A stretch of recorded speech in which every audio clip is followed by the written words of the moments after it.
কবিতাটির নাম বৃষ্টি এলো। হ্যাঁ, সত্যিই বৃষ্টি এসছে, এ বিষয়ে কোনো সন্দেহ নেই। আমি সাহিত্যিক কবি হরিনারায়ণ পোদ্দার। তো বৃষ্টি এলো, সবারই মন খুশিতে ভরে গেল, কারণ যা গরম পড়েছে এবং ঠান্ডা পড়ছে, রাত্রে ঝিরিঝিরি বৃষ্টি হচ্ছে, ঘুমটা খুব আনন্দদায়ক। এই রূপে আমি একটা কবিতা লিখছি। কবিতাটা হচ্ছে এই,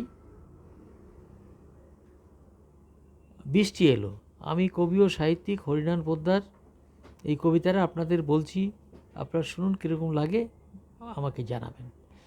বৃষ্টি এলো, খুশিতে মন ভরে গেল, গরমেতে হাঁসফাঁস, পুকুরেতে টুপটাপ, কোদাল নিয়ে মাঠে যাব, কোদাল নিয়ে নালা কাটব, ধরব পুঁটি কই লেটা, বউ পাবো, আনন্দ করে মাছ খাবো।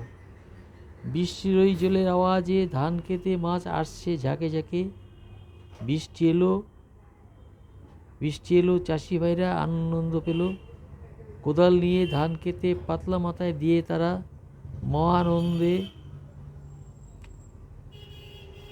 মহানন্দে ধরছে মাছ।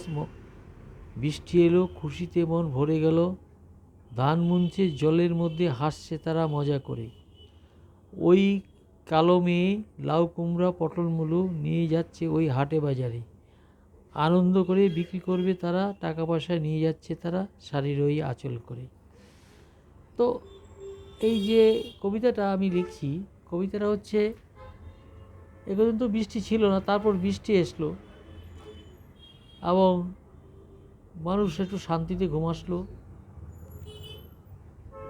এই নিয়েই কবিতাটা।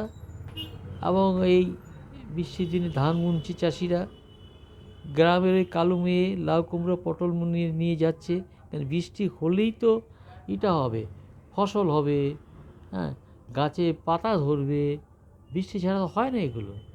তো নিয়ে যাচ্ছে ওই হাট বাজারে, আনন্দ করে বিক্রি করবে বলে টাকা পয়সা নিয়ে যাচ্ছে তারা শাড়ির ওই আঁচলেতে। তো এই কবিতাটা এই রূপেই আমার লেখা। যাক, যদি আপনাদের ভালো লাগে তা আমাকে লাইক করবেন। হ্যাঁ, আমি আপনাদের পড়ে শোনালাম, কীরকম লাগে আমাকে জানাবেন।